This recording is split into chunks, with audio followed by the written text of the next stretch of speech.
Hello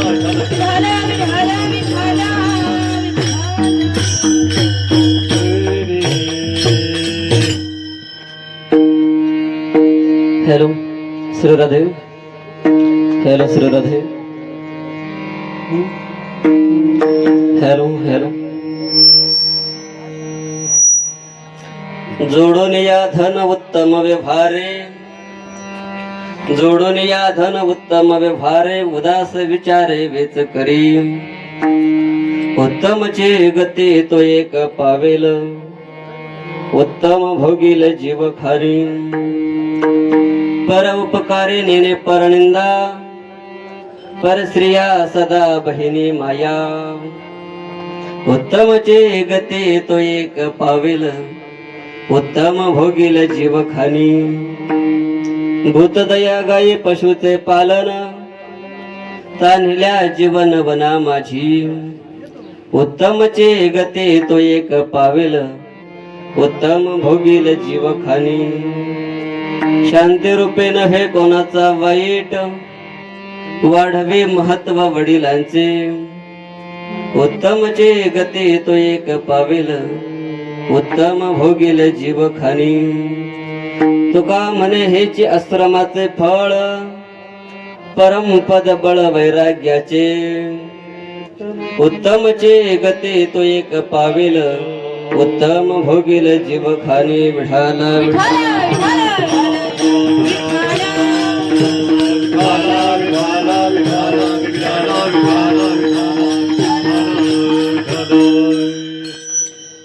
योऽन्त प्रविश्य मम वाचमिमां प्रसुप्तां, सञ्जीवयते किल शक्तिधर स्वधाम्नाम्. अन्यांशहस्तचरण श्रवणत्वगादिं, प्राणान् नमो भगवते पुरुषाय तुभ्यं. सच्चिदानन्दरूपाय विश्वोत्पत्त्यादिहेतवे, तापत्रय विनाशाय श्रीकृष्णाय वयं नमः. परब्रह्मीचा बोध प्रत्यक्ष दावी, जयाची टीका वाचिता ज्ञानदेवी. अति मूढते अनिले ब्रह्म भावा, नमस्कार माझा तया ज्ञानदेवा. समचरण सरोजम सांद्र निलंबुदभम, जघन निहित पानिन मंडन मंडनानम. तरुण तुलसी माला कंधरम कंझनेत्रम, सदय धवल हासम विठ्ठलम चिंतयामि. पांडुरंगा करू प्रथम नमन,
राणे कथेचा विचार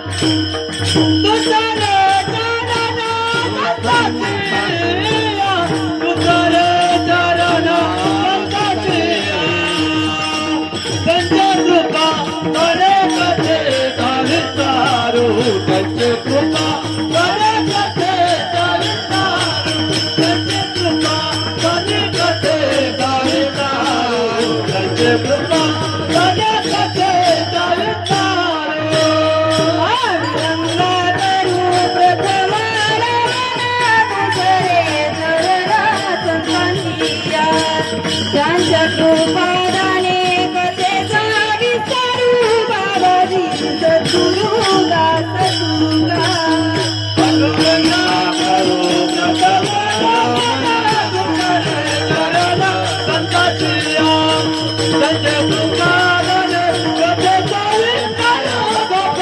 सद्गुरु दास तुका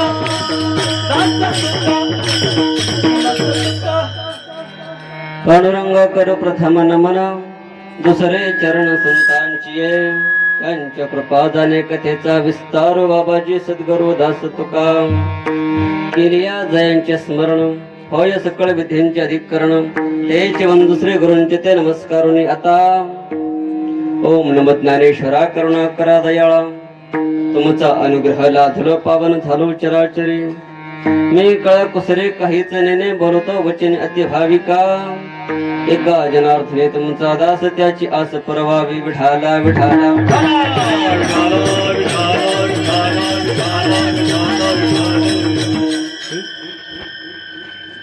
जोडून या धन उत्तम व्यवहारे उदास विचारे वेच करी उत्तमचे गती तो एक पावेल उत्तम भोगील जीवखानी ज्ञानदेव नमस्कृत्यम नामदेव तथैव च एकनाथ पुनर्नत्वा तुकाराम तत्परम प्रस्तुत प्राप्त प्रसंगी प्राप्त स्थळी संप्राप्त सेवेसाठी निवडलेला अभंग महान भगवत भक्त संत सम्राट वैराग्याचे रागरसिक जगद्गुरु श्री तुकोबाराय महाराज यांचा सर्वांच्या पाठातील सर्वांच्या परिचयाचा 6 चरणाचा अभंग प्रस्तुत सेवेसाठी गायला विठाला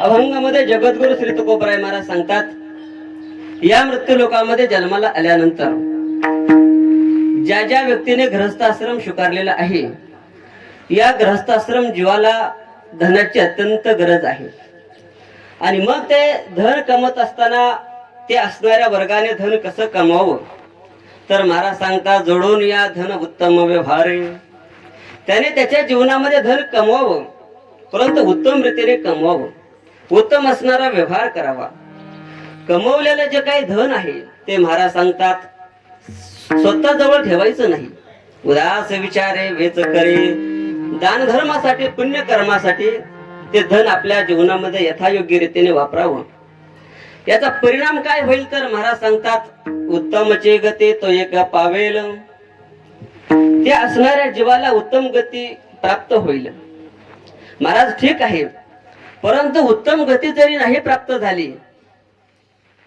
तरी महाराज सांगतात त्याला जीव योनीला जरी जावं लागलं तरी त्याला उत्तम स्वरूपाची जीव योनी प्राप्त होईल उत्तम भोगील जीव खाणी महाराज हे सर्व ठीक आहे परंतु त्याच्यासाठी नियम आहेत काय नियम आहेत महाराज सांगतात पर उपकारे नेणे परनिंदा त्याचं असणारं जीवन परोपकारासाठी असावं निंदा कोणाची करू नये परस्त्रिया सदा बहिणी माया दुसरी असणाऱ्या स्त्रीला आपली आई असेल आपली बहीण असेल आपली माता असेल या प्रकारे त्याने संबोधायचं आहे त्याचा परिणाम महाराज सांगतात उत्तम जे गती तो एक पावेल उत्तम भोगील जीव खाणी महाराजांनी पुढे सांगितलं की त्याच्या जीवनामध्ये अजून काय असावं भूत दया गायी पशुचे पालन त्याने त्याच्या जीवनामध्ये भूत दया अर्थात मांसाहार वर्ज केला पाहिजे असणाऱ्या गावरान गायीचं त्याच्या गोठ्यामध्ये ते पालन केलं पाहिजे आणि जे काही भुकेलेलं आहे तहानलेलं आहे त्याला त्याच्या जीवनामध्ये पाणी उदक जे काही आहे ते द्यायचं आहे परिणाम महाराज सांगतात की उत्तमची गती तो एक पावेल उत्तम भोगील जीव खाणी महाराज सर्व ठीक आहे महाराज पुढच्या चरणामध्ये सांगतात शांती रूपे नव्हे कोणाचा वाईट त्याने जीवनामध्ये भजन करा विठाला विठाला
पुढील चरणामध्ये श्री तुकोबराय महाराज सांगतात, शांती नव्हे कोणाचा वाईट. त्याच्या जीवनामध्ये त्याने शांती धारण करावे. कोणाचाही मनामध्ये वाईट होईल असं इच्छा मनामध्ये व्यक्त करूच नये. कोणाचंही वाईट करू नये. अजून काय करावं महाराज, तर महाराज सांगतात, वाढावे महत्व वडिलांचे. आपल्या वाढ वडिलांचं नाव त्याने आपल्या जीवनामध्ये वाढवावं. आणि या चरणामध्ये महाराज सांगतात, हेच खऱ्या अर्थाने या आश्रमाचं फळ आहे. तो का म्हणे, हेची आश्रमाचे फळ परमपद बळ वैराग्याचे. वैराग्य नावाचं जे काही बळ आहे, या सर्व 5 चरणाचं अवलंबन केल्यानंतर ते बळ प्राप्त होत असतं. म्हणून महाराज सांगतात की मनुष्याने धन कमवावं, अभंगाचा सरळ भावार्थ आपल्या पुढे मांडला. भजन करा विठाला.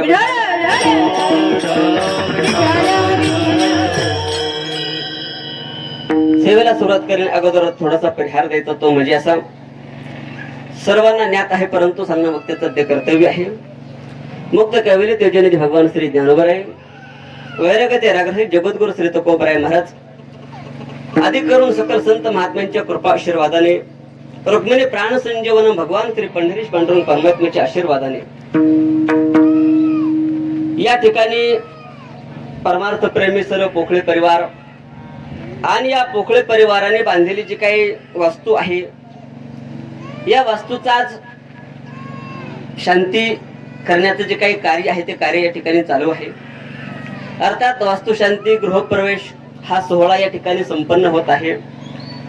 आणि काहीतरी पुण्य घडावं या निमित्ताने अन्नदान असेल, ज्ञानदान असेल, द्रव्यदान असेल, वस्त्रदान असेल, हे सर्व जीवनामध्ये करावं लागतं. आणि त्याच अनुषंगाने या पोखळे परिवाराने घडून आणलेलं सुंदर असं नियोजन, छानपैकी असा मंडप दिलेला आहे. सिस्टीमवाले दादा सुद्धा तत्पर आहेत. छान अशी सिस्टीम आहे. कीर्तनासाठी लागणारे साथसंगत सुद्धा अतिशय सुंदर आहे. या ठिकाणी संपूर्ण भजनी मंडळ गावाचं उपस्थित आहे. सर्वांच्या प्रति मनामध्ये आदर आणि प्रेमभाव आहे. त्यामध्ये हरिभक्त परायण शिवाजी महाराज कोकणे आहेत, गौतम महाराज टकले आहेत, बबन महाराज कोकणे, त्र्यंबक महाराज टकले, मोहन महाराज कोकणे, भाऊसाहेब महाराज भिसे, नानाभाऊ महाराज आवारे, भाऊसाहेब महाराज पोकळे, तात्याभाऊ महाराज चाखाले, दत्ता महाराज कोकणे, असे सर्व गायन क्षेत्रामध्ये खऱ्या अर्थाने दिग्गज मंडळी आहेत. मृदंग वाजवण्यासाठी आमचे परमार्थ प्रेमी की ज्यांनी बरेच वर्ष पिंपळनेर मध्ये या ठिकाणी वास्तव्य केलेलं आहे, असे असणारे की लहानपणापासून ज्यांचा मित्र म्हणून परिचय आहे, असे आमचे परमार्थ प्रेमी महेश महाराज. छान असा मृदंग वाजवण्यासाठी आहे. इकडे आमचे गणेश महाराज आहेत, पवन महाराज आहेत, साखर महाराज आहेत आणि सर्वच या ठिकाणी सर्व दिग्गज मंडळी या ठिकाणी उपस्थित आहे. सर्वांच्याच प्रति मनामध्ये आदर आणि प्रेमभाव आहे. तुम्ही सर्व श्रोते मायबाप जन या ठिकाणी उपस्थित आहेत. सर्व पोखळे परिवाराने दिलेले जे काही निमंत्रण आहे, या निमंत्रणाचा मान देऊन तुम्ही या ठिकाणी कीर्तन श्रवणासाठी आलेले आहात, त्यांना भेट देण्यासाठी आलेले आहात. सर्व श्रोते मायबाप जनांना एकदा अभिवादन करतो आणि सेवेला सर्व श्री संतांची ये माता चरणारी, श्री संतांची ये माता चरणारी, संताची माता चरणारी, संताची माता चरणारी, सांग हे करी दंडवत, सांग हे करी दंडवत,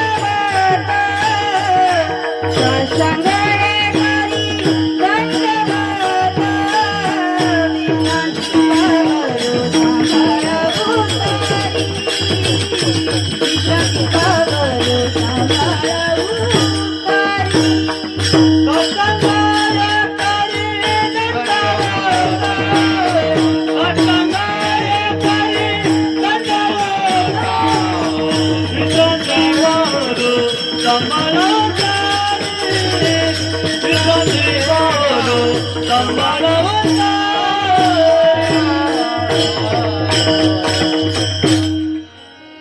सर्वांना एकदा नमस्कार करू सेवेला या ठिकाणी सुरुवात. सेवेसाठी गायलेला अभंग जगद्गुरु श्री तुकोबराय महाराजांचा आहे. या अभंगामध्ये जगद्गुरु श्री तुकोबराय महाराज सांगतात की या मृत्यू लोकामध्ये जो कोणी जीव जन्माला आलेला आहे, या जीवाचं इथे कर्तव्यता साधन काय आहे ते माणसाने आपल्या जीवनामध्ये प्राप्त करून घेतलं पाहिजे. येथे सर्व बसलेले जे काही पाहुणे मंडळी आहेत, भाविक भक्त आहेत, सर्वांना जर विचारलं की महाराज तुमच्या जीवनाचं ध्येय काय आहे, काय तुमच्या जीवनामध्ये प्राप्त करायचं आहे, तर काय उत्तर येईल प्रत्येकाचं? तर जगद्गुरु तुकोबराय महाराज सर्वांच्या प्रति या ठिकाणी सांगतात, सर्वांच्या वतीने महाराज सांगतात की काय करायचं आहे. तुका म्हणे जन्म आल्याचे सार्थक विठ्ठलजी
श्री तुकोबाराय महाराज सांगतात, तुका म्हणे जन्म आल्याचे सार्थक विठ्ठलची एक देखलिया. मनुष्याने जन्माला आल्यानंतर या भगवंताची प्राप्ती आपल्या जीवनामध्ये करून घेणं हे मनुष्याचं कर्तव्य आहे. परंतु हे कर्तव्य करत असताना महाराज सांगतात की प्रत्येकाने पंढरीची वारी असेल, आळंदीची वारी असेल, तीर्थयात्रा असेल, हे प्रत्येकाने जीवनामध्ये केलं पाहिजे. का केलं पाहिजे? तिळतिळ पुण्य साचा पडे, तिळ पुण्य साचा पडे,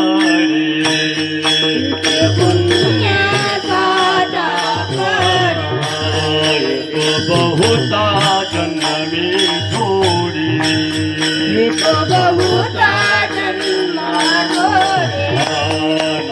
तुझे वचसिया थोडी,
अतिशय समर्पक प्रमाण तिळतिळ पुण्य साचा पडे. महाराज या ठिकाणी सांगतात, हे जे काही कमवलेलं पुण्य आहे, अनंत जन्माचं जे काही पुण्य आहे, ते पुण्याची प्राप्ती झाल्यानंतर मनुष्य देह भेटत असतो.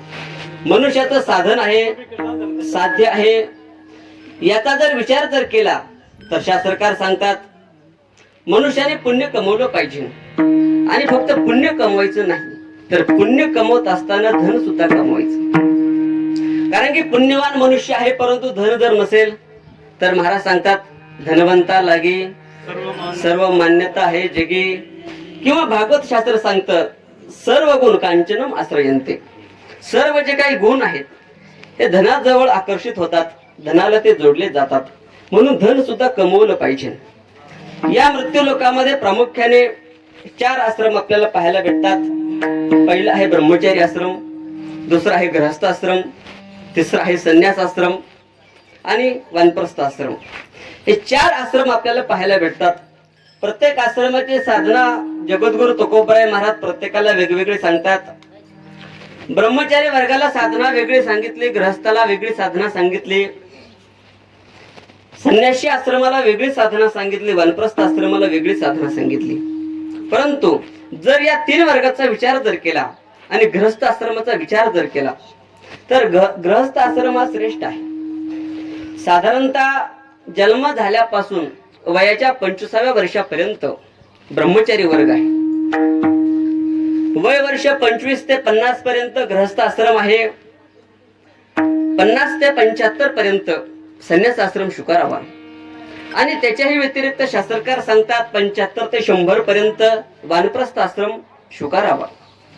आता ब्रह्मचारी आश्रमाने काय करायचं आहे तर महाराज सांगतात ब्रह्मचारी धर्म घोकावी अक्षरे. ब्रह्मचारी धर्माने करायचं काय आहे तर चाणक्याने असं वर्णन केलेलं आहे की मनुष्याने धन कमवत असताना आणि विद्या कमवत असताना 2 नियम पाळायचे आहेत. धन कमवत असताना मनुष्याने असा नियम पाळायचा की मी मरणार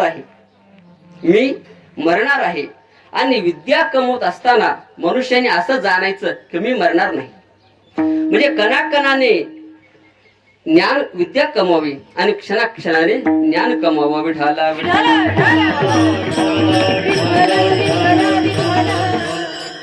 आणि मग पहिला जो काय वर्ग आहे या वर्गाने इतर गोष्टीकडे लक्ष न देता फक्त आपला विद्याभ्यास केला पाहिजे. ब्रह्मचारी धर्म घोकावी अक्षरे त्याने फक्त अभ्यास करायचा आहे. पुढील वर्ग आहे गृहस्थ आश्रम. याचा विचार आपण नंतर करू. तिसरा वर्ग पहिला संन्यासी. संन्यासी काय आहे हो, कोणाला म्हणायचं संन्यासी? महाराज सांगतात आपण प्रेमळ मनाने ढोबळ मनाने जर व्याख्या केली, ज्याने दाढी वाढवलेली आहे, ज्याने जटा वाढवलेल्या आहेत त्याला आपण साधू संत संन्यासी म्हणत असतो. बरोबर आहे. परंतु तुकोबराय महाराज सांगतात की बाबांनो, अरे दाढी वाढवणाऱ्याला संत म्हणत असाल, संन्यासी म्हणत असाल, साधू म्हणत असाल, तुमची व्याख्या चुकीची आहे. दाढी जटेवरती जर संतपण जर अवलंबून असतं तर अस्वलाच्या पहिलं पाया पडावं लागेल. महाराज सांगतात अस्वलाच्या अंगावर काय लांब लांब जटा, त्याचं पहिलं दर्शन घ्यावं लागेल. पुढे महाराज सांगतात एखादा खूप वैराग्यवान आहे, फक्त लंगोटी अंगावरती आहे, वनामध्ये भटकंती करत आहे, त्याला सुद्धा महाराज सांगतात की काय आहे आम्ही त्याला साधू संत संन्यासी म्हणत असतो. परंतु महाराज सांगतात पारदे सुद्धा दैववशामध्ये गरिबी अवस्थेमध्ये आपली लंगोटी लावून वनामध्ये शिकार करत असतो. पारदे लंगोटीने त्यागी दिसे मोठा, त्याच्याही पहिलं पाया पडावं लागेल. परंतु महाराजांनी सांगितलं अशी व्याख्या करणं ही चुकीची आहे. मग व्याख्या कशी करावी? संन्यासी कोणाला म्हणायचं? संन्यासी यालाच म्हणायचं की झोपल्यानंतर आपल्या उशाला तांब्याभर पाणी सुद्धा भरून ठेवायचं नाही, तो आहे संन्यासी. जीवनामध्ये संपत्ती असेल, धन असेल, त्याचा सर्व लौकिक गोष्टीचा त्याग करायचा, तो आहे संन्यासी. माऊली आपल्या ज्ञानेश्वरीमध्ये असं सांगतात, मी माझी आईसी आठवण विसरले जयाचे अंतःकरण, पार्था तो संन्यासी जाण निरंतर. माऊली सांगतात मी आणि माझं असं जो विसरला नाही, मी आणि माझं अशी आठवण जो विसरला, तो खऱ्या अर्थाने संन्यासी. विठाला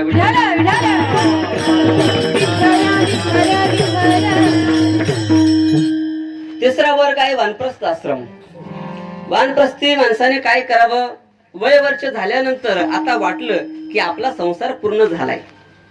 इथे जर विचारलं कोणाला की महाराज कोणाचा संसार पूर्ण झालेला आहे, तर काय उत्तर आहे तुमच्याकडे? मी आता पुढे बसलेल्या बाबांना विचारलं, बाबा तुमचा संसार पूर्ण झाला का? बाबांचा अजून झाला नाही.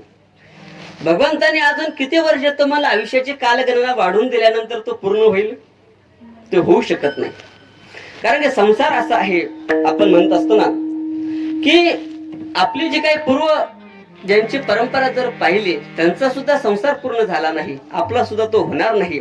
म्हणून कुठेतरी आता थांबलं पाहिजे. सर्व सुखाची आशा जन्म गेला,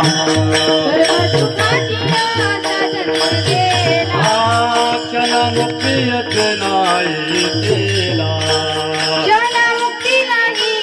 नाही केला, हिंडता दिशा शिव पावला,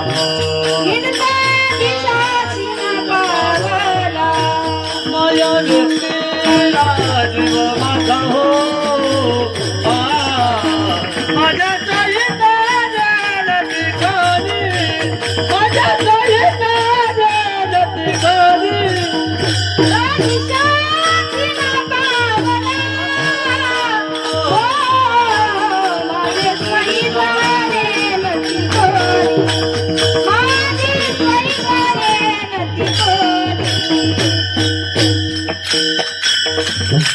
महाराज सांगतात सर्व सुखाची या अशा जन्म गेला. सर्व आपला जन्म जात असतो, परंतु आपली अपेक्षा पूर्ण होणार नाही, आपला संसार पूर्ण होणार नाही. म्हणून त्याला शास्त्राने नियम सांगितला की बाबा की जीवन जगत असताना कुठेतरी आपण थांबलं पाहिजे. का थांबायचं आहे की जीवन जगत असताना विठाला विठाला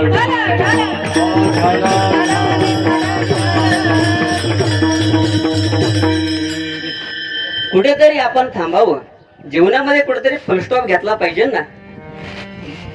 आणि त्यासाठी शास्त्राने नियम घालून दिलेला आहे की वय वर्ष 75 झाल्यानंतर त्याने वनाची वाटचाल करावी. वानप्रस्थ, वान म्हणजे वन, प्रस्थ म्हणजे प्रस्थान. वनाकडे प्रस्थान करायचे काही दिवस आहे त्याला म्हणायचं वानप्रस्थ. वानप्रस्थामध्ये शास्त्रकार सांगतात अशाच प्रकारचा सर्व पाहुणे रावळे असतील, भजन कीर्तनाचा कार्यक्रम जीवनामध्ये करायचा.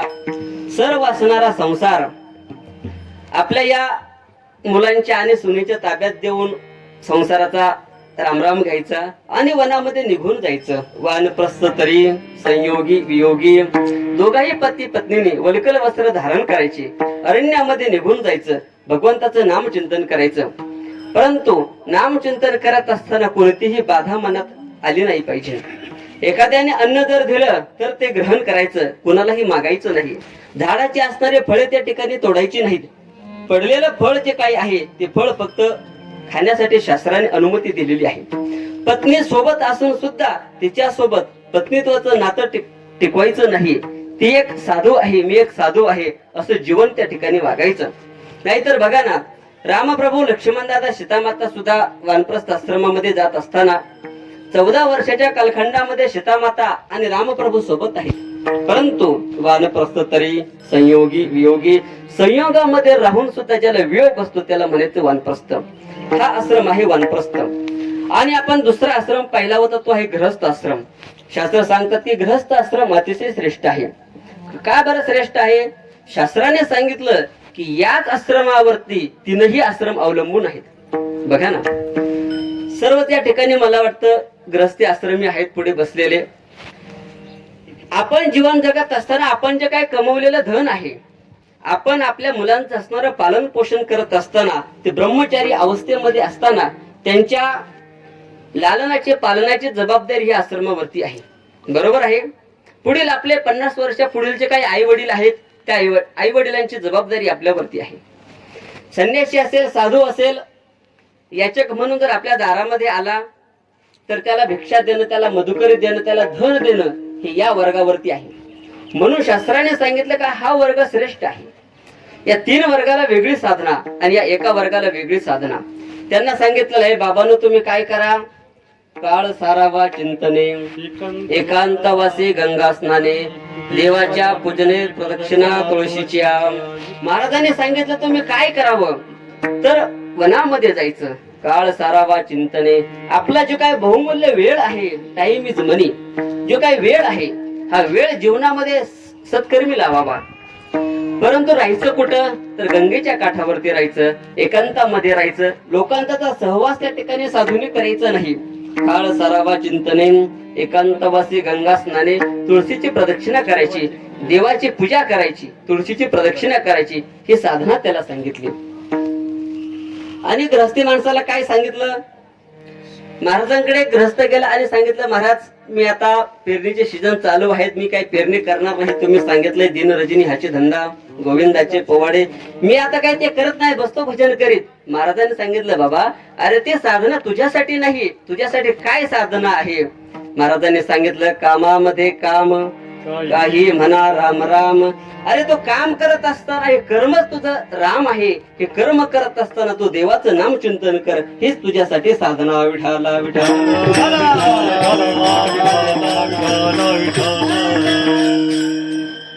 या मृत्यू लोकांमध्ये आपल्याला 4 पुरुषार्थ पाहायला भेटतात. पहिला आहे धर्म, दुसरा आहे अर्थ, तिसरा आहे काम आणि चौथा आहे मोक्ष.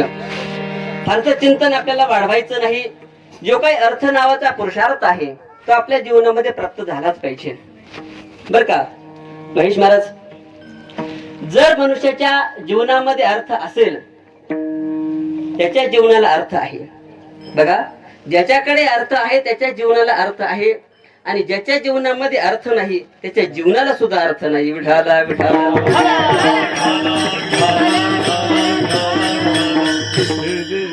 म्हणून जीवनामध्ये धन हे माणसाने कमवलं पाहिजे. समाजामध्ये बघा ना, मागाशी बोलता बोलता सांगून गेलो, धनवंता लागी सर्व मान्यता आहे जगी. बघा ना, एखादा उच्च शिक्षित तरुण असू द्या किंवा ज्ञानी पंडित असू द्या, परंतु धन नसू द्या त्याला कोण मानत नाही. परंतु मूर्ख असू द्या, पैसे असू द्या, धन असू द्या, लोक त्याला जेहारी करतात, रामराम करतात. हे सर्व परिचित आहे, सर्वांना हे ज्ञात आहे. म्हणून माणसाने धन कमवलं पाहिजे. अहो बाहेर ते तर जाऊ द्याच ना. तुकोबराय महाराज सांगतात, जव चाले मोठा धंदा तव बहीण म्हणे दादा. जोपर्यंत भावाचा मोठा धंदा चालला, बहिणीची बुडवण चालू आहे, तोपर्यंत बहिणीला आनंद आहे. आणि एकदा का भावाचं दिवाळं निघालं की बहीण सुद्धा म्हणते काही खरं नाही. अहो ते तर जाऊ द्या, बहिणीचं जाऊ द्या. जी आपण लग्नामध्ये, सर्वांचे लग्न झालेत का? सर्वांचे झाले आहे असं गृहीत धरतो. ज्यांचं झाले नाही त्यांची होतील. परंतु ऐका, महाराज सांगतात की जिला आपण वाजत गाजत आणलेली आहे, जिला आपण अर्धांगिनी मानतो, बरोबर आहे, जिला आपण अर्धांगिनी मानतो, जोपर्यंत आपण धन कमवत आहे तोपर्यंत तिला आपल्या धनाची अपेक्षा आहे. मला सांगा, पत्नी आपल्यावरती प्रेम करते का आपल्या धनावरती प्रेम करते? अहो आपल्यावरती प्रेम करत नाही, धनावरती पत्नी प्रेम करत असते. पुत्र आपल्यावरती प्रेम करत नाही, आपल्या धनावरती प्रेम करत असतात. तुकोबराय महाराज सांगतात, मनाचं सांगणार नाही. बघा, तुकोबराय म्हटले, मनुष्याने जीवनभर कर्म केलं, अनंत स्वरूपाचं असणारं धन जमा केलं, पत्नीच्या हातामध्ये दिलं, तोपर्यंत पत्नी सुखी आनंदी प्रेम करायची. वय त्या ठिकाणी झालं, शरीर जर्जर झालं, काम त्या ठिकाणी होईना, घरामध्ये बसून राहिला, एका खाट्यावरती बसलेला आहे, तेव्हा ती पत्नी म्हणू लागली, काय म्हणे, राहते निराळी रांडा पोरेचा खेळ, राहते निराळी रांडा पोरेचा खेळ, राहती निराळे रांगा पोरे सकळ, राहती निराळे रांगा पोरे सकळ. अंधकारे रातळ धर्माचे कवेरी, राहते निराळी रांडा पोरेचा खेळ, राहते निराळी रांडा पोरेचा खेळ. राहती निराळे रांगा पोरे सकळ, राहती निराळे रांगा पोरे सकळ. तुकोबराय महाराज सांगतात, राहते निराळे रांडा पोरे सर्व या ठिकाणी दूर जातात, कळो येईल अंतकाळी प्राण प्रयाणाचे वेळी. परंतु महाराज सांगतात, हे सर्व ठीक आहे, परंतु त्या माणसाने घर बांधावं, त्या ठिकाणी बसावं. ती पत्नी त्याला म्हणत असते, बाईल म्हणे खरे मरता तरी बरे. नाचविले घर तुमकोरिया, नाचविले घर तुमकोरिया, नाचविले घर तुमकोरिया, नाचविले घर तुमकोरिया. बाईल म्हणे खरे मरता तरी बरे. नाचविले घर तुमकोरिया, नाचविले घर तुमकोरिया. बाईल म्हणे खरे मरता तरी बरे, नाचविले घर तुमकोरिया, नाचविले घर तुमकोरिया. तुकोबराय सांगतात, बैल म्हणे खरे मरता तरी बरे. हा का मरत नाही? घर याने थुंकून थुंकून नासवलं. म्हणून धन अत्यंत गरजेचं आहे, समाजासाठी सुद्धा आणि आपल्या घरासाठी सुद्धा. मग हे धन कमवलंच पाहिजे. अर्थ नावाचा पुरुषार्थ आहे, तो प्रत्येकाने कमवलंच पाहिजे. परंतु ते धन कसं कमवावं हे महाराजांनी अभंगाच्या पहिल्या चरणात जोडोनी अदाना उत्तम व्यवहारे, जोडोनी अदाना उत्तम व्यवहारे, जोडोनी आधार उत्तम व्यवहारे, जोडून उत्तम व्यवहारे, जोडोनी अदाना उत्तम व्यवहारे, जोडोनी अदाना दाना उत्तम व्यवहारे, जोडोनी आधार उत्तम व्यवहारे, जोडोनी आधार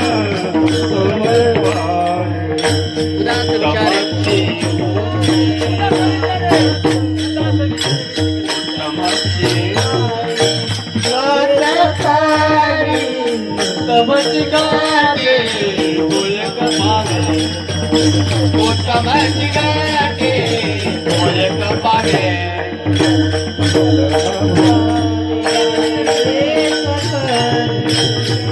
संचारे वेद करे उत्तमाची गाठी तो एक पावे उत्तमाची गाठी तो एक पावे तो एक पावे जगद्गुरु श्री तुकोबराय महाराज सांगतात बघा, जोडून या धन उत्तम व्यवहारे उदास विचारे वेच करे. जीवन जगत असताना धन हे कमवलंच पाहिजे, कारण की धनाशिवाय महाराज किंमत नाही समाजामध्ये. परंतु धन कमवत असताना तुकोबराय महाराज सांगतात धन कसं असावं.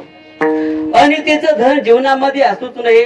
खर तर पैसा वेगळा, दौलत वेगळी आणि धन वेगळं.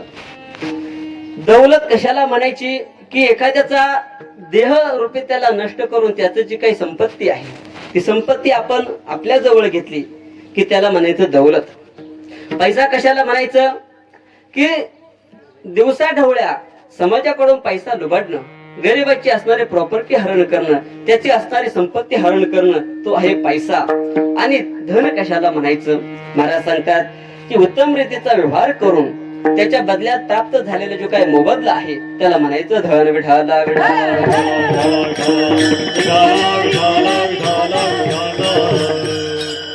महाराज सांगतात हे जे काय धन आहे हे कमवल्यानंतर स्वतःजवळ ठेवायचं नाही.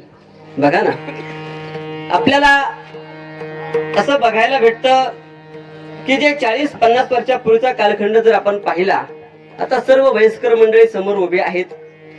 त्यांच्या काळामध्ये जे कोणी समजा त्या काळातील तत्कालीन श्रीमंत होते, ज्यांनी ज्यांनी अनितीने संपत्ती कमवलेली आहे, असं असणारं जे काही घटक आहे, त्यांनी कमवले जे काही धन आहे ते धन त्यांना नाशासाठी कारणीभूत ठरलेलं आहे. त्याचबरोबर त्यांची असणारी जी काही पिढी आहे ती पिढी सुद्धा बर्बाद झालेली आहे. परंतु त्या काळामध्ये ज्यांनी मोलमजुरी करून श्रीमंताच्या घरी सालं घालून ज्यांनी आपला उत्तम रीतीचा व्यवहार केला, जे काही धन कमवलं, आज त्यांची असणारी जी काही पिढी आहे ती सुखी आहे. त्यांची जी काही मुलं आहेत ते आज खऱ्या अर्थाने उच्च पदावरती म्हणा, चांगला व्यवहार म्हणा, चांगला व्यापार म्हणा, ते आजही करतात. हे सर्वांना समाजामध्ये ज्ञात आहे. म्हणून धन कमवत असताना चांगल्या मार्गाने धन कमवावं. कारण की महाराज सांगतात जोडून या धन उत्तम व्यवहारे, उत्तम प्रकारचा व्यवहार करावा. तो व्यवहार केल्यानंतर प्राप्त झालेले जे काही धन आहे त्या धनाचा असणारा 10% जो काही हिस्सा आहे तो मनुष्याने सत्कार्यासाठी देऊन टाकावा. उदास विचारे वेच करे. परंतु दान धर्म करत असताना, दान देत असताना 1000 वेळेला मनुष्याने विचार केला पाहिजे की आपण जे काही दान करत आहे ते दान दिल्यानंतर त्याचा परिणाम काय होईल. बरोबर आहे ना. दान किती स्वरूपाचे आहे प्रामुख्याने सर्वांना माहित आहे. भूमिदान आहे, जलदान आहे, गोदान आहे, अजून सुवर्णदान आहे, कन्यादान आहे, अन्नदान आहे आणि नाहीच समजलं तर मतदान आहे. हे सर्वांनी केलेलेच आहे. त्याचा परिणामही आपल्याला बघायला भेटत आहे. मग दान देत असताना दान कशाला म्हणायचं, जे विना मोबदला दिलेलं आहे, त्याचा मोबदला घेतलेला नाही, ते आहे दान. मग दान देत असताना महाराज सांगतात सर्वामुखी द्यावे अन्न. अन्न देत असताना तो हलका आहे की उच्च आहे, कोण आहे ते बघायचं नाही. त्याला भूक लागलेली आहे ना, त्याला अन्न त्या ठिकाणी द्यायचं. परंतु द्रव्य दान देत असताना मनुष्याने विचार केला पाहिजे. जर आज मी एखाद्याला 10 रुपये जर दिले आणि तो ते 10 रुपये घेऊन जर दारू पिण्यासाठी गेला, तो दारू पिल्यानंतर घरी जाऊन आपल्या बायकोला असेल, मुलांना असेल, आई बापाला असेल हानमार करेल. त्यांचा जो काही असणारा तळतळाट आहे तो ज्याने दान दिले त्याला तो भोगावाच लागेल. एक उदाहरण सांगतो. भजन करा विठाला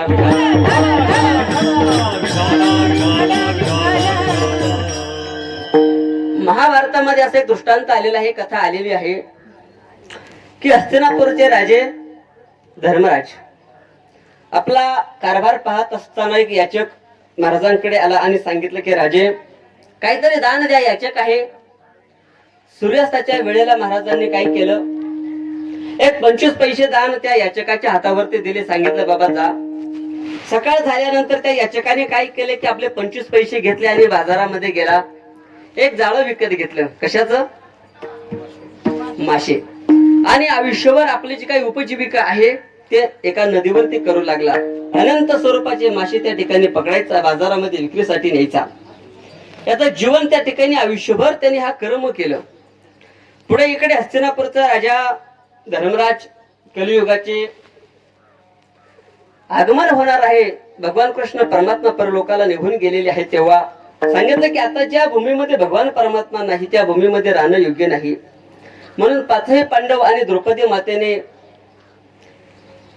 भगवंताच्या आणि धामाला जाण्याचं ठरवलं. सर्वजण पूर्व आश्रमाकडे निघाले, वाटचाल करू लागले. 4 भावंडांचा देह गळून पडला, द्रौपदीचा देह गळून पडला.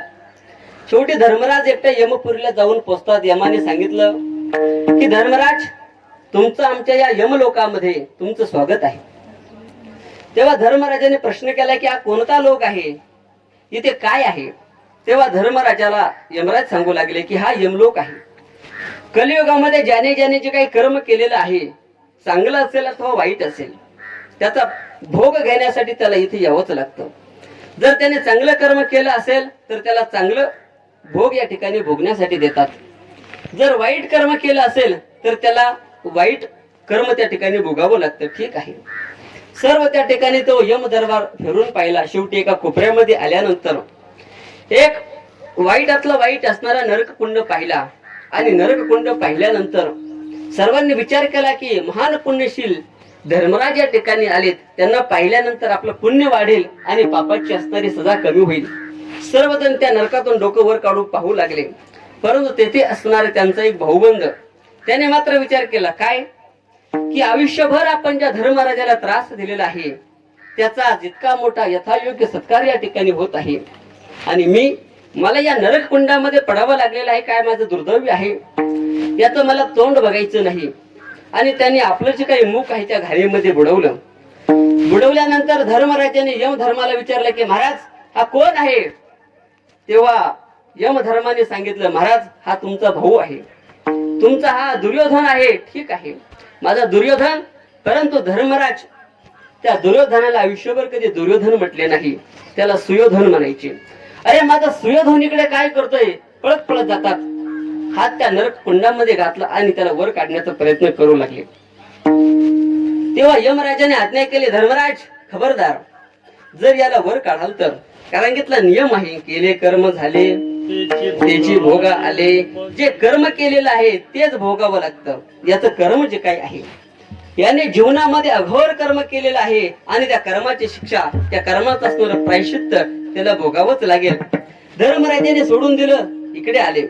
परंतु धर्मराज मनामध्ये विचार करतात, अरे माझ्यासोबत आयुष्यभर वाईट वागलाय, परंतु मला का उपरती सुचावी, का मला बुद्धी सुचावी किंवा त्याला काढावं. तेव्हा यमराजाला विचारलं की यमा काय चुकलं माझं. तेव्हा यमराजाने लगेच चित्रगुप्ताला विचारलं की महाराज धर्मराजाची फाईल त्या ठिकाणी ओपन करा. फाईल काढली महाराज. आणि तेव्हा खऱ्या अर्थाने चित्रगुप्ताने सांगितलं काय आहे की तुम्ही तुमच्या जीवनामध्ये जे काही दिलेलं दान आहे त्याचा न विचार करता दिलेलं दान ते 25 पैसे, त्याचा परिणाम असा झाला त्या कोळ्याने जे काही मासे आहेत त्यांचे जे काही झालेले देह अवसान आहे त्याचं जे काही पाप आहे ते तुम्हाला लागले आणि त्याचा परिणाम तुमचा जो काही हात आहे हा नरक कुंडामध्ये त्या ठिकाणी बुडाला. म्हणून धर्मराजाने एकदाच 25 पैसे दिले, परंतु तुम्ही आम्ही किती वेळेला दान करतो? कधी त्याचा विचार केलाय का? हे दान सत्पात्री आहे का? कसं आहे? आपण दिलेलं दान त्याचा असणारा विनियोग अधर्मासाठी जर झाला तर त्याचं असणारं प्रायश्चित्त आपल्याला सुद्धा भोगावं लागतं. विठाला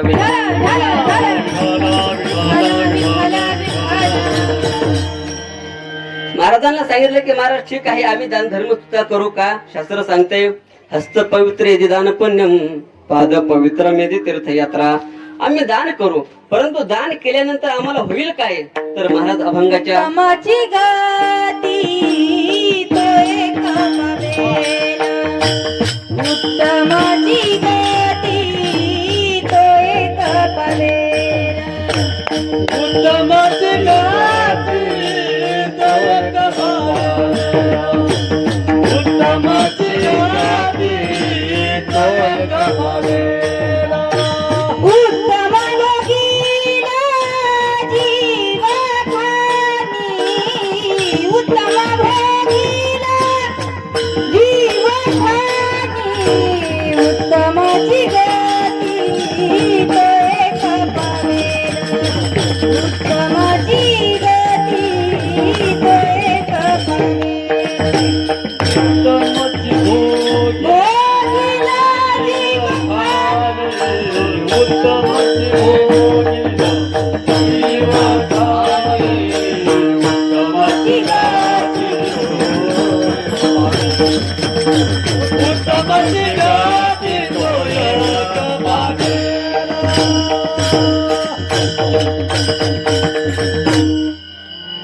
जगद्गुरु श्री तुकोबराय महाराज सांगतात उत्तमची गती तो एक पावेल उत्तम भोगील जीव खाणी. उत्तम स्वरूपाची गती जर जीवनामध्ये प्राप्त व्हावी असं वाटत असेल तर मनुष्याने उत्तम रीतीचा व्यवहार करावा, त्याचा असणारा यथायोग्य विनियोग चांगल्या कार्यासाठी करावा. हे जर केलं तर काय होईल? महाराज सांगतात उत्तमची गती तो एक पावेल, उत्तम असणाऱ्या गतीला प्राप्त होईल. तुकोबराय महाराज सांगतात आता चौथी याचे ठाई, आता करण्याचे नाही काही, सर्व या ठिकाणी काम्य कर्म त्याचं संपावं, भगवंताच्या चरणाजवळ त्याला वास्तव्य भेटावं, त्याला उत्तम असणारी गती प्राप्त व्हावी. परंतु काही लोकांनी महाराजांना विचारलं, महाराज ठीक आहे, परंतु जर उत्तम गती नाही प्राप्त झाली तर काय होईल? महाराज सांगतात उत्तम भोगील जीव खाणी. जरी कर्मवशामध्ये त्याला मृत्यू लोकांमध्ये यावं लागलं, मनुष्य जन्म जरी भेटला, कुत्र्याचा जन्म जरी भेटला, हत्तीचा जन्म जरी भेटला, बैलाचा जन्म जरी भेटला, बोकडाचा जन्म जरी भेटला, तरी महाराज सांगतात उत्तम भोगील जीव खाणी. ऐका ना, कुत्र्याचा जन्म जरी भेटला, आता आपल्या गल्लीतील असणारे जे काही कुत्रे आहे त्यांना भाकर त्या ठिकाणी भेटत नाही, परंतु उत्तम भोगील जीव खाणी. आपल्या पोलीस डिपार्टमेंट मध्ये एक पथक आहे, काय नाव आहे त्याचं? श्वान पथक. महाराज 5-5 लाख रुपये त्याच्यावर ते खाण्यासाठी खर्च केला जातो. 1 लाख रुपये पगाराचा असणारा नोकर त्याची सेवा करण्यासाठी आहे. महाराज सांगतात जरी नाही त्याला मोक्षपद प्राप्त झालं तरी त्याला उत्तम भोगील जीव खाणी. महाराज हे सर्व ठीक आहे, परंतु आमची वेळ आता संपत आलेली आहे. बरोबर आहे ना? कारण की बरेच मंडळी आता इकडे तिकडे बघायला लागले. काही अडचण 10-20 मिनिटांमध्ये आपण सेवा समर्पित करणार आहोत. भजन करा विठाला विठाला.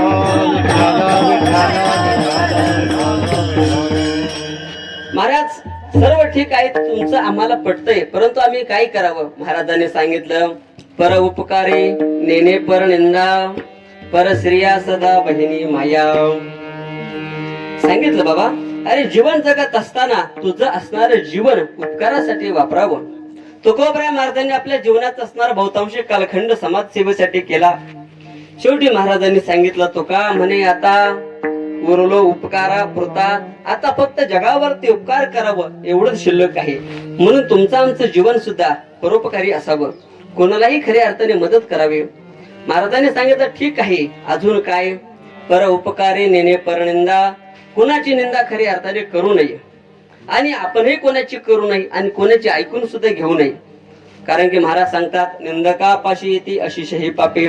ती सर्व पाप जी काही आहे याच्या जवळ येतात. म्हणून कोणी आपल्या जवळ आलं याचं त्याचं जर सांगायला लागलं तर सांगायचं बाबा काही सांगू नको. म्हणून ठीक आहे महाराज आम्ही निंदा सुद्धा करणार नाही, अजून काय करावं? महाराजांनी सांगितलं परस्त्रिया सदा बहिणी माया. समोरची असणारी जे काही स्त्री आहे आपल्यापेक्षा वयाने मोठी असेल तर तिला माता मानावं. बघा ना, जगद्गुरु श्री तुकोबराय महाराज भंडाऱ्या डोंगरावरती, भामचंद्र डोंगरावरती, घोरडेश्वर डोंगरावरती भजनासाठी जायचे. गावातील असणाऱ्या काही कुटील लोकांनी तुकोबरायांचं वैराग्य कसं आहे बघण्यासाठी एक कामुक झालेले श्री महाराजांकडे पाठवले आणि सांगितलं महाराजांचं वैराग्य त्या ठिकाणी परीक्षा घे. आणि तेव्हा ती असणारे श्री जगद्गुरु तुकोबराय महाराजांकडे जाते. महाराजांना सांगते महाराज माझी काम वासना त्या ठिकाणी शांत करा. तेव्हा जगद्गुरु तुकोबराय महाराज त्या स्त्रीला सांगतात जाईवो तू माते न करी सयास, तू माते न करी सयास, जाईवो तू माते न करी सयास, तू माते न करी सयास. दैवमातेतून करी सायास दैवमातेतून करी सायास दैवमातेतून करी सायास दैवमातेतून करी सायास आम्हारी विष्णुदास तैसे न हो आम्ही विष्णुदास तैसे न हो आम्ही विष्णुदास तैसे न हो तुम्हाते न करी सयास तुम्हाते न करी सयास वायू तुम्हाते न करी सायास वायू तुम्हाते न करी सायास वायू तुम्हाते न करी सायास दैवमातेतून करी सायास दैवमातेतून करी सायास दैवमातेतून करी सायास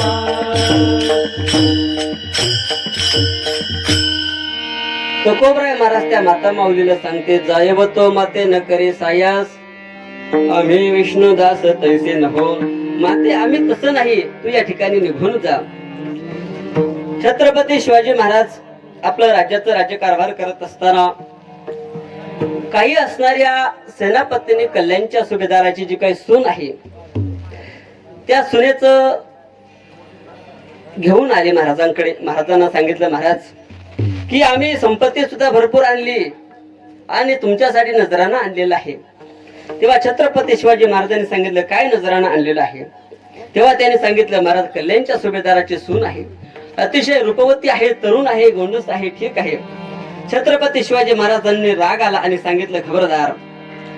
तिच्याकडे पाहिल्यानंतर सांगितलं माते तू इतके सुंदर आहेस, जर अशीच जर आमची माता सुंदर असते तर आम्ही सुद्धा इतके सुंदर असतो महाराज. कथा कीर्तन माणसाने जीवनामध्ये ऐकले पाहिजे, परंतु समाज सुधारला पाहिजे. शोकांतिका इतकी आहे महाराज. पूर्वी कीर्तन फक्त सत्यात होत राहायची, आता ते कीर्तन दशक्रियेला होतात, 13व्याला होतात, वर्ष श्राद्धाला होतात, वास्तुशांतीला होतात, सर्व ठिकाणी होतात. बरोबर आहे ना. तुमच्या भागातला आम्हाला माहित नाही, परंतु आमचा जो काही भाग आहे हा प्रगत भाग मानला जातो. तिकडे बैल मेला तरी महाराज खोट नाही. युट्यूबला जर तुम्ही पाहिलं तर अनंत महाराज लोकांचे प्रवचन आहे. कशासाठी? बैलाच्या दशक्रिय विधीसाठी. दर्जा त्या ठिकाणी आनंद आहे, ती कथा कीर्तन होतात, आनंद आहे, परंतु समाज सुधारला पाहिजे. परंतु समाज काय सुधरत नाही. कारण की आताच तर जाऊ द्या हो, तुकोबराय महाराजांच्या कालामध्ये सुद्धा तुकोबराय महाराज सांगतात तुका म्हणे मेलो सांगता सांगता परीन ऐकते भटकीचे. तुकोबराय महाराजांनी शिवी दिली, सांगितलं हे काही ऐकणारे नाहीत बाबांनो, मी आता चाललो. म्हणजे वाजत असे बोंब कोणी न ऐकते कानी, कोणीच ऐकत नाही म्हणले, बोंब वाजवते कोणीच ऐकत नाही. समाज सुधारला पाहिजे. कथा कीर्तन याचा उद्देश एक आहे की समाजाने काहीतरी घेतलं पाहिजे, काहीतरी घेतलं पाहिजे. याचा अर्थ आपली तुटलेली चप्पल येते ठेवावी आणि चांगली चप्पल घेऊन जावं असं काही हेतू नाही. काहीतरी बोध घेऊन जावा. विठाला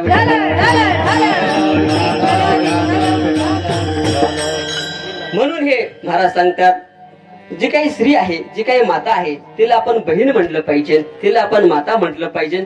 महाराज हे सर्व ठीक आहे, परंतु हे केल्यानंतर आम्हाला काय तर द्रुपद लावायचं. उत्तमाचे गते तो एक पावेल, उत्तम भोगील जीव खाणी. महाराज सर्व ठीक आहे, परंतु उपजीविकेसाठी काय करावं, अजून काय करावं. महाराजांनी सांगितलं भूतदया गायी पशु दया गाई पशुचे पालन दया गाई पशुचे पालन दया गाई पशुचे पालन दया गाई पशुचे पालन दया गाई पशुचे पालन दया गाई पशुचे पालन दया गाई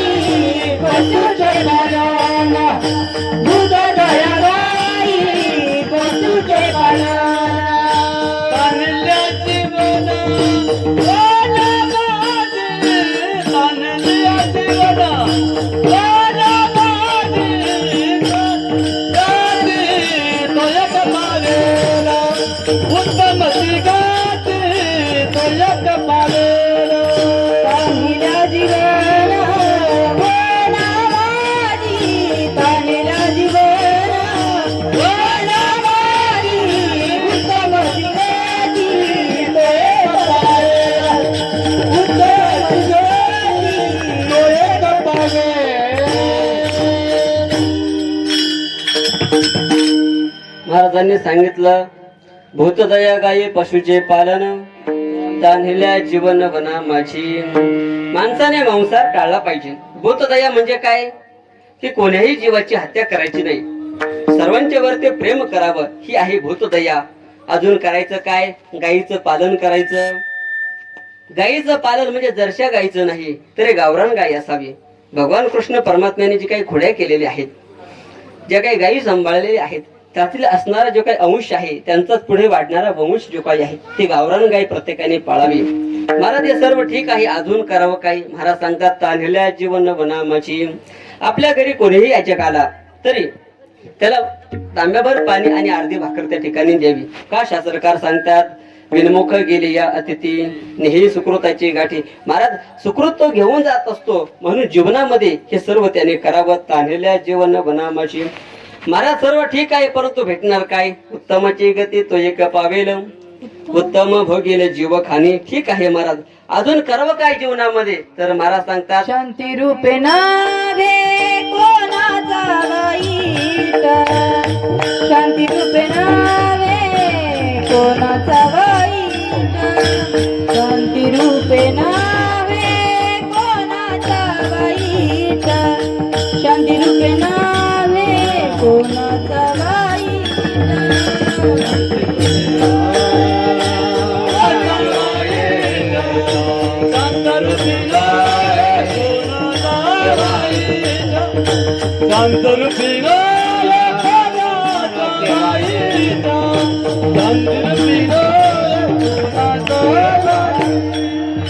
वाढवी महत्व वडिलांचे, वाढवी महत्व वडिलांचे, वाढवी महत्व वडिलांचे, वाढवी महत्व वडिलांचे. गती तो एक पावेल, उत्तमाची गती तो एक पावेल, उत्तमाची गती पावेल, उत्तमाची गती एक पावेल, उत्तमाची गती एक पावेल, उत्तमाची गती एक पावेल, उत्तमाची गती एक पावेल, उत्तमाची गती एक पावेल.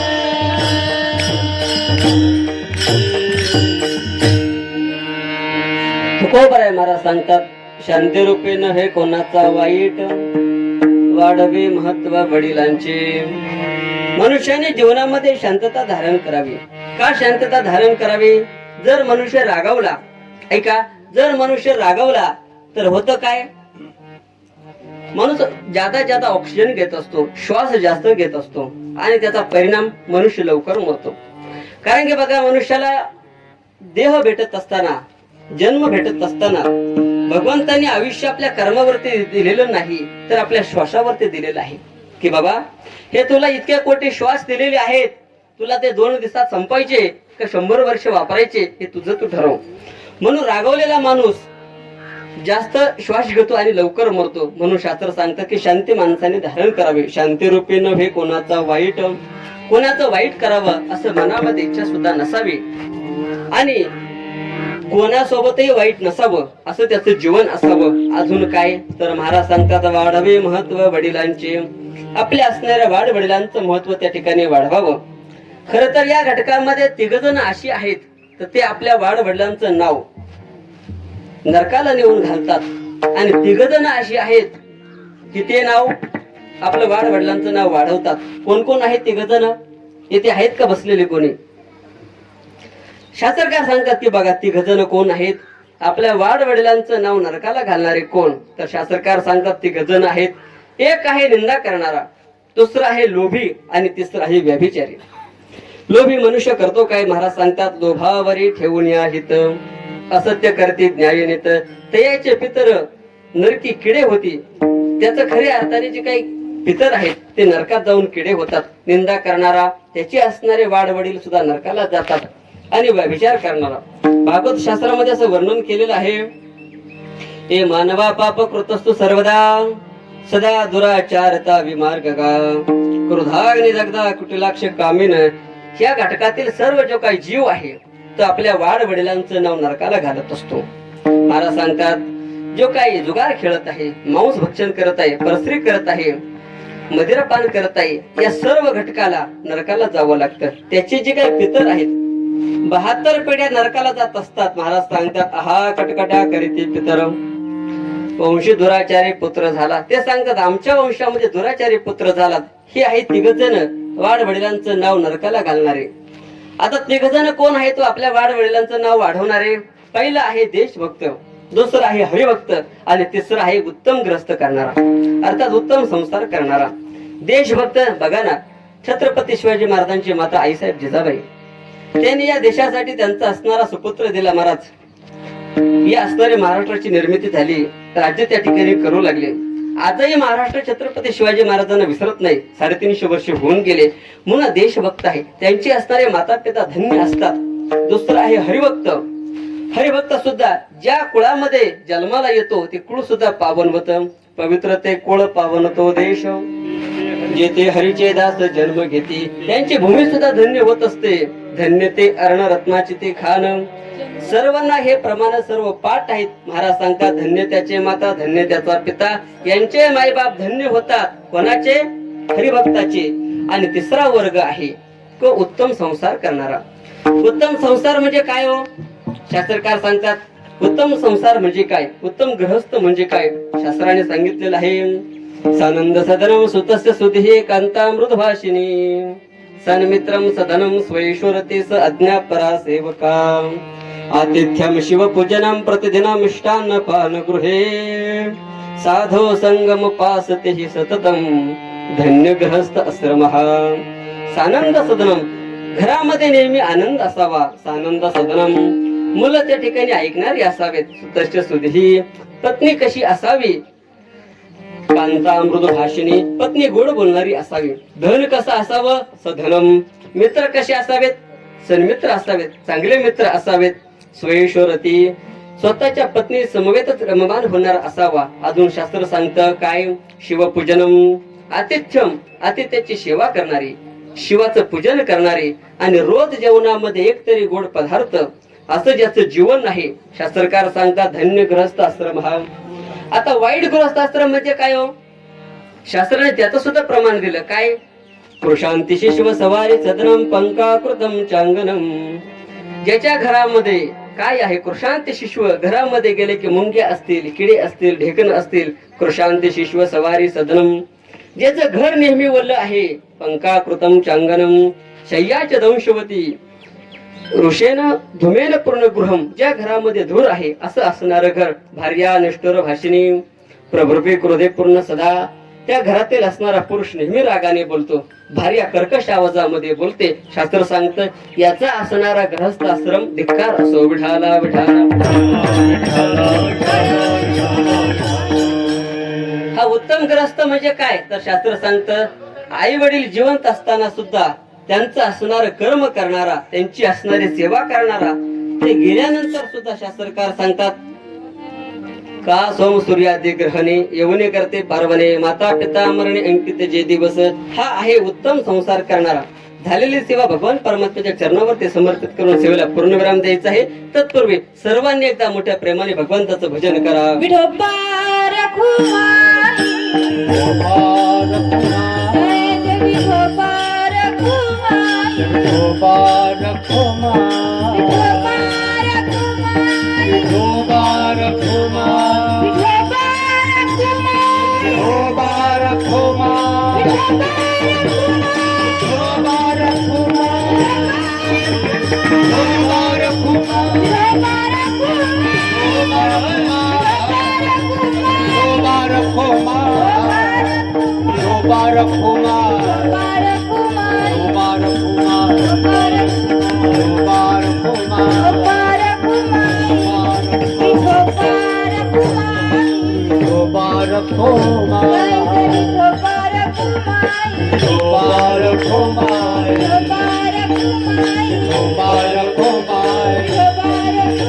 विठोबा रखुमाई, विठोबा रखुमाई, विठोबा रखुमाई.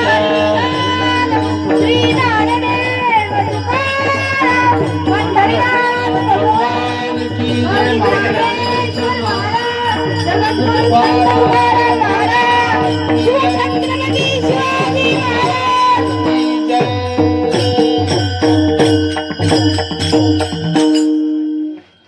पाठीमागे बसले पुरुष वर्ग, ऊन जाणवत आहे, थोडं सावलेलं येऊन बसा. कीर्तनापेक्षा देह महत्वाचा आहे. महाराज सांगतात ना, कथेची सामुग्री देह अवसानावरी. पुढे येऊन बसा, सावलीला बसा. एक 10 मिनिटांमध्ये आपल्याला कीर्तन संपायचं आहे. जगद्गुरु श्री तुकोबराय महाराज सांगतात, ज्याने या वर्गाचा सर्व अवलंबन केलेलं आहे त्याचं जे काय जीवनाचं फळ आहे, तर ते फळ काय आहे, तर अभंगाच्या शेवटच्या चरणात तुका म्हणे हिची आश्रमाची फळ, तुका म्हणे हिची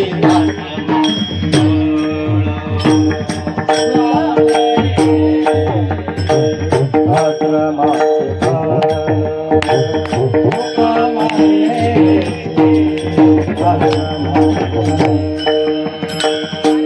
तुका म्हणे हेची आश्रमाची फळ, तुका म्हणे हेची आश्रमाची फळ, तुका म्हणे आश्रमाची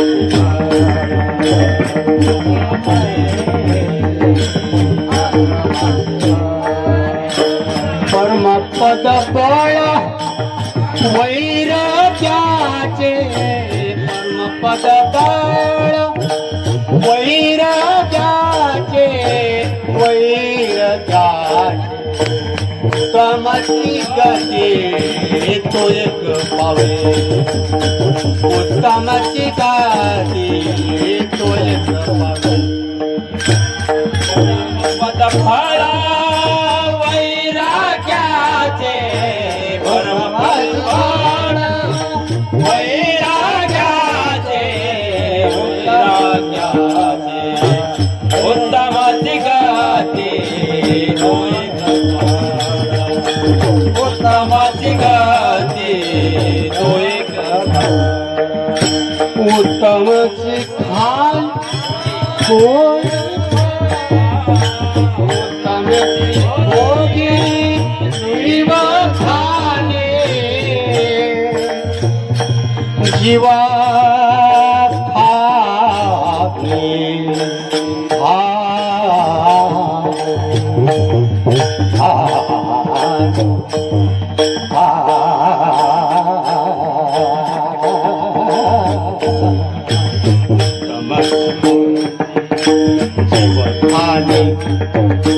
जीव खाणे, जीव खाणे उत्तमाची भोगे, जीव खाणे, जीव खाणे, जीव खाणे.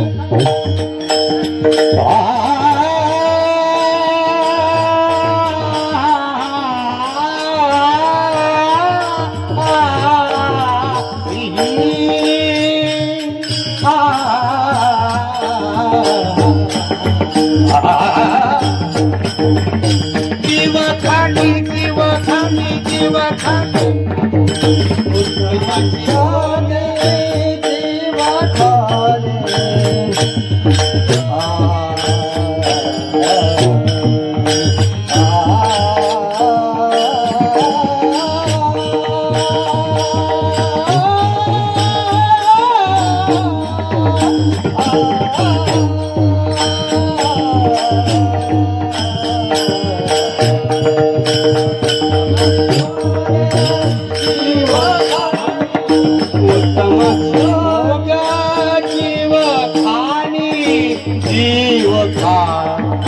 उत्तमची गती तो एक पावे, उत्तमची गती तो एक पावे, तो एक पावे, तो एक पावे. जगद्गुरु श्री तुकोबराय महाराज सांगतात, तुका म्हणे हेची आश्रमाचे फळ.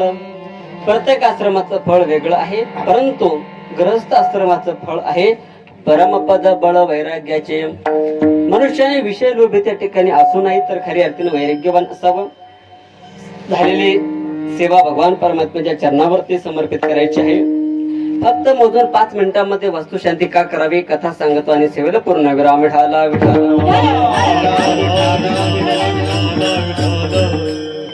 आज जे काही पोकळे परिवाराने बांधलेली जी काही वस्तू आहे, या वास्तूच्या निमित्ताने गृहप्रवेश आहे, वास्तुशांती आहे, घडून आलेलं हे जे काही ज्ञानदान आहे, अन्नदान आहे, वस्त्रदान आहे, द्रव्यदान आहे, हे पुण्याची शुद्धरी सोबत त्यांनी जमा करून ठेवलेली आहे.